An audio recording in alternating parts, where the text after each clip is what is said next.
Okay, so another question that I get a lot after training is just how to fill out the contracts. Am I filling them out right? It's usually the call I get after your first or second one, even though we covered it in training. So this will be a nice little video, guys, that you should probably study over a couple times. You know, you've done all the work. You just spent 2 hours. You just spent 2 hours and 15 minutes to get this deal. The last thing you want to do is screw up the contract once the deal's sealed. Okay.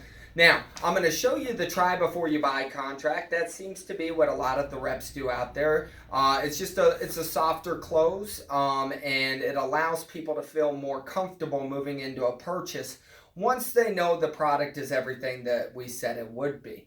Okay, there's not much difference though between a purchase and a try before you buy when it comes to the actual paperwork. So I'll show you the few differences, but if you can fill out a try before you buy contract, you can pretty much fill out a purchase contract as well.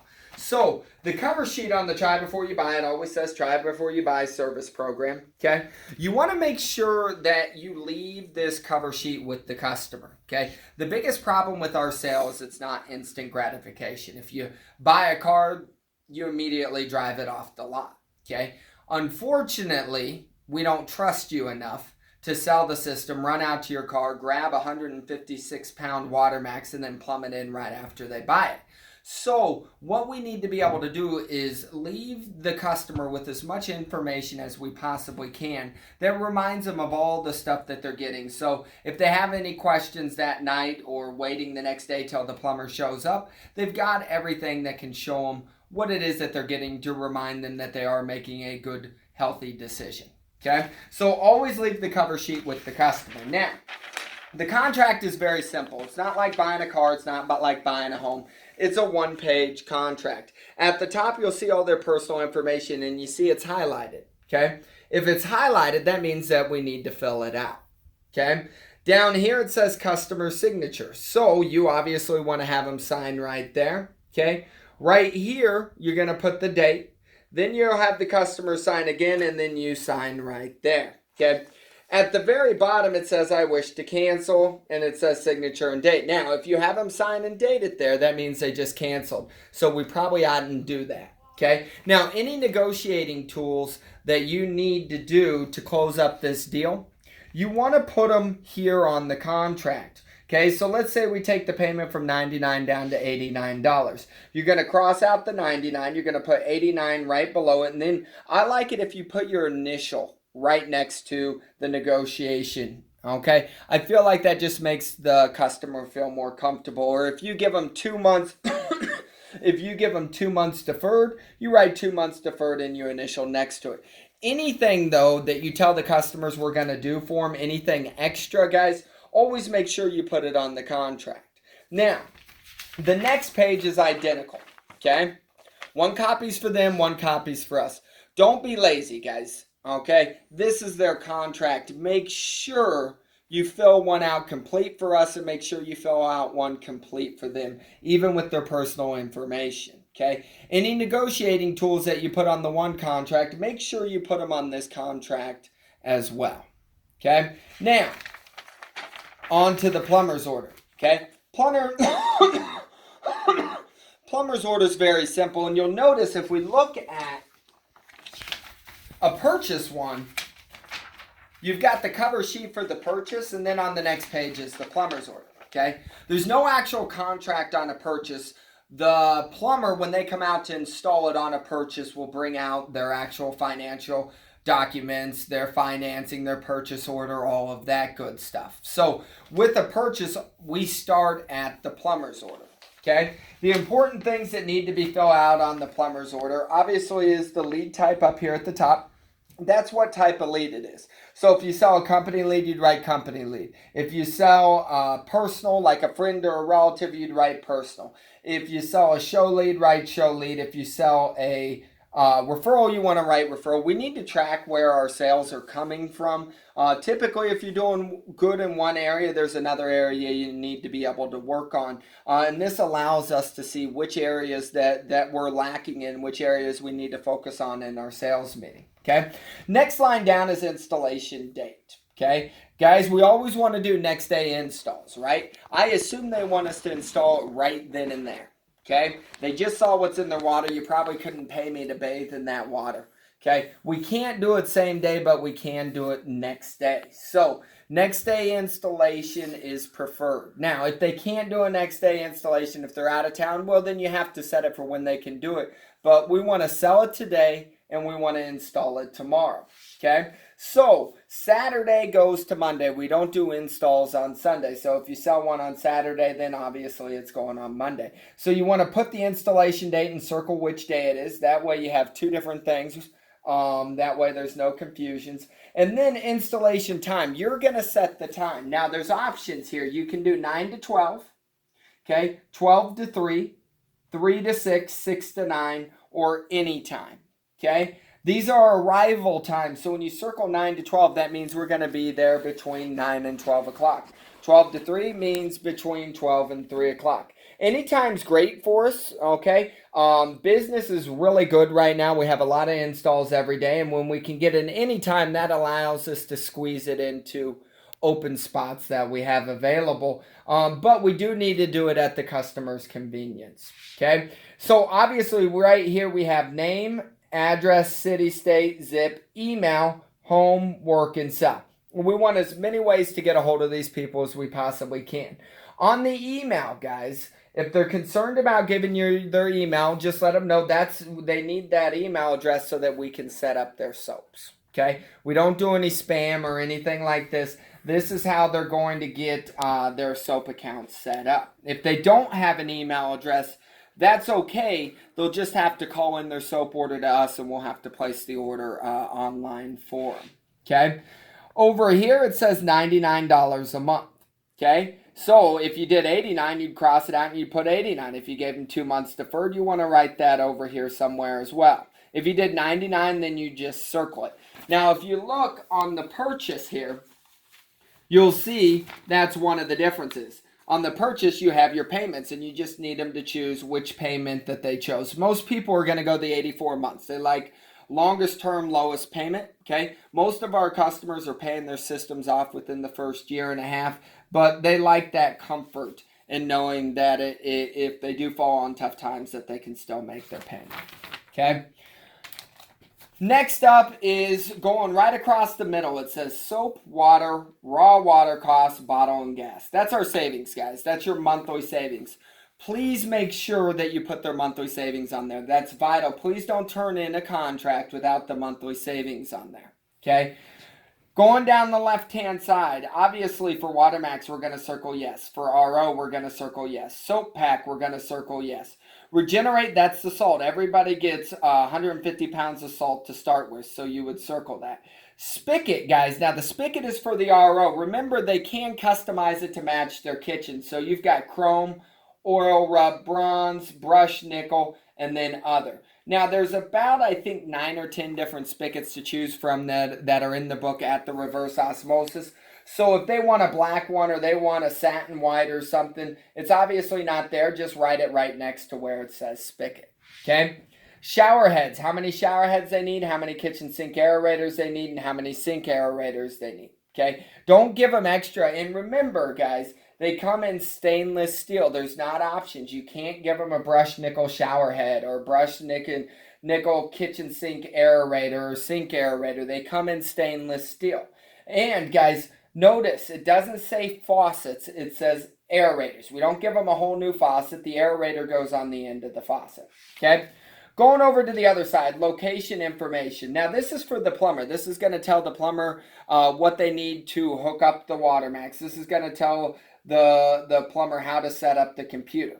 At the top here, you'll see that you have plumbing, okay, what type of plumbing it is and what size it is, okay?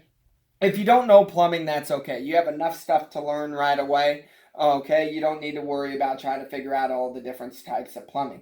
What we ask you to do if you don't know the plumbing is just go down to the water main where the water comes in, okay? Stick your thumb up next to that water main, okay? And take a picture with your thumb next to the water main, okay? Based off the picture, we'll be able to tell what size of plumbing it is, and based off your thumb next to it, it'll tell us what size it is.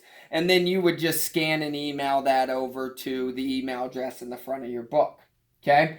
First thing we do need to know is how many people are in the family. How many people typically are there on a daily basis? Okay, we need to know their hardness levels. Okay, that was the first test that we did. Okay, basement, is it finished or unfinished? Guys, this gives us a timeline of how long it might take us to do the install. Okay, crawl space is very important, guys. Is there a crawl space to where the water comes into their home? Okay, you don't want to send one of your big plumbers out to try to fit into a small crawl space. So we need to make sure we send the right plumbers out on that. And again, it gives us a timeline. If we're having to crawl in to get to the water main, it's probably going to take us a little bit longer to install. Okay, home type, standard, that means there's a basement. Mobile means that there's wheels. And slab means it's just sitting on a piece of concrete. Okay, representative, now that's you. Do not sign your name here, guys. Please print your name. This is what we look at when we load it into the computer. So in a sense, this is what we look at when we pay you. Okay, guys, if you have a doctor's signature or we don't know your signature, it's tough to figure out whose deal it is. And with the amount of deals that we get every day now, make the office manager's job as easy as possible. Just print your name. Okay, then date, and then obviously customer signature. Okay, everything on this plumber's order is just like it is on the purchase plumber's order as well. Okay, next page is the credit app. Okay, so I've highlighted some titles here. The first two titles, merchant information and financing information, you don't need to worry about that. Okay, we're going to start at applicant information. Then we have applicant employment information. We have cosigner information. We have cosigner employment information, applicant reference information, customer signature date, and cosigner signature and date.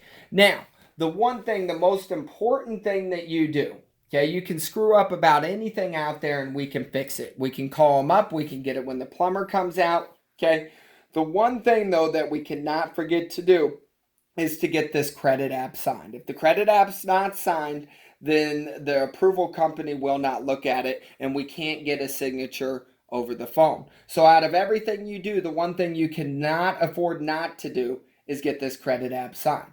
Okay? Now, the easy way to explain the credit app is if it's under one of these highlighted areas, that means it needs to be filled out.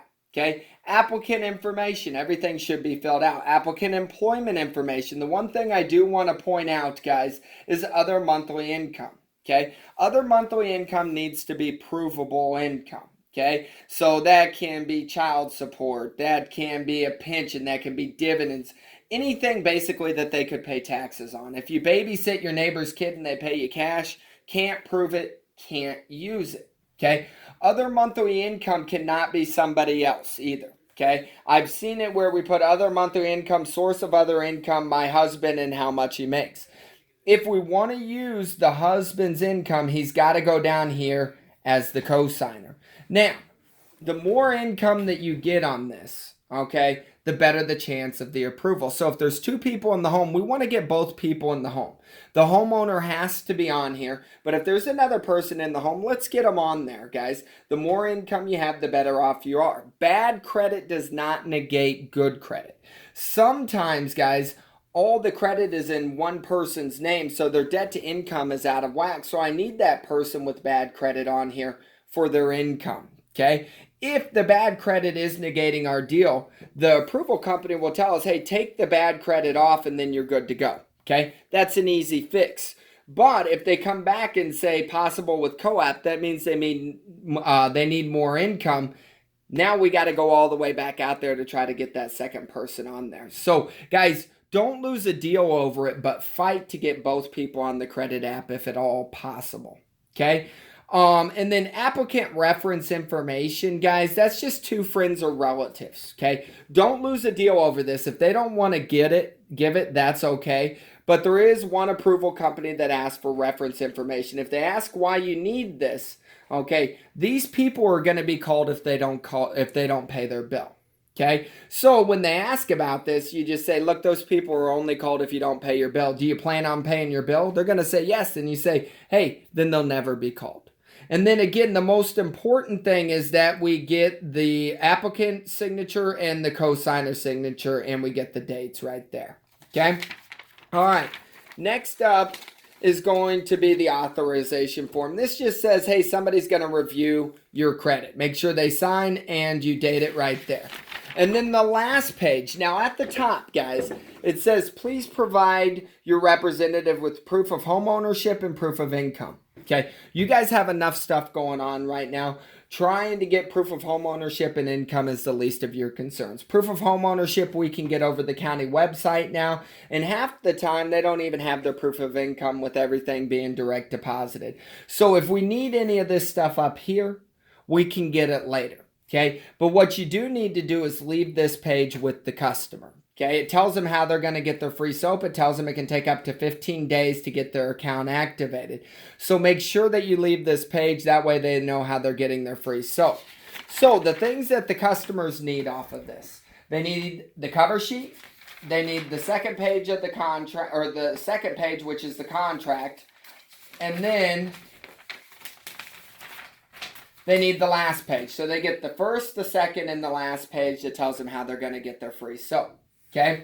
Now, guys, you sell the system today, it gets installed tomorrow. You sell the system today, it gets installed next week. Regardless, we need this information into our office the day that you sold it. Okay? The best way to do this is to use Cam Scanner. Okay? It's a free app. Okay? Go to your app site. Okay, type in Cam Scanner. It's absolutely free. Okay, and you download that, and it's just like scanning on a printer or something like that. And you use the camera. But the nice thing about this versus taking a picture where you can get shadows and you've got background and different things like this, this you can crop and it'll take the shadows out. Okay. You're going to cam scan in the plumber's order, the contract, the credit app, and the authorization form. Okay? And then we're going to email it over. The email address is in the front of the book right by my phone number, but the email address is finance.hagekc@gmail.com. So you scan it in, okay, and then you email it over. Now, probably after about 5 minutes after you email it over, you want to either call me or you want to text me to make sure it came through. Okay. Last thing you want is to think you got an install going in. We knew nothing about it, and it didn't come through on the email, and we miss an install. So always check after you send it over to make sure that the email came through. I've always got that email address up and running so that I can take a look real quick, and I'll either text you or I'll call you back and say, hey, we got it, or hey, it didn't come through. You need to try to send again.